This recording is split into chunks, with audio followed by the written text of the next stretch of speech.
Okay, so here we are opening the Samsung Gear 360.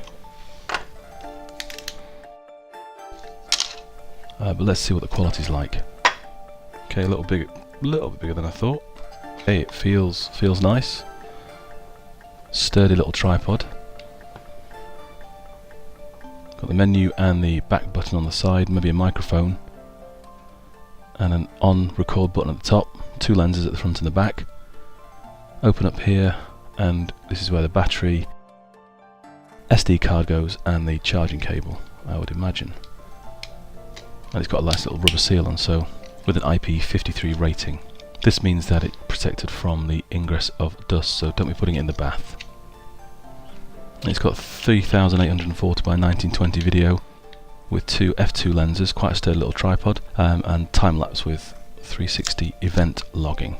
The Samsung website does say that it is dust and splash resistant, but it definitely isn't waterproof. To connect it to the mobile app, it says you need a S6, S6 Edge, S6 Edge Plus, Note 5, S7 or S7 Edge. In the box we've got a USB cable, a serial number for the Samsung Gear 360 software, nice quick start guide,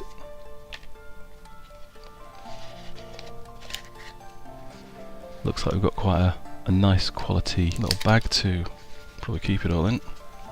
Yeah, that's not bad.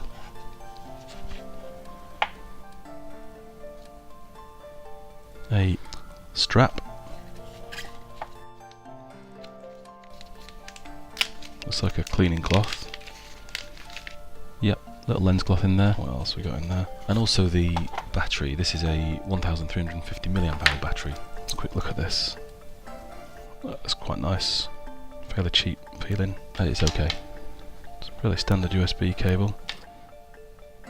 And there we have it. The Samsung Gear 360 box opening.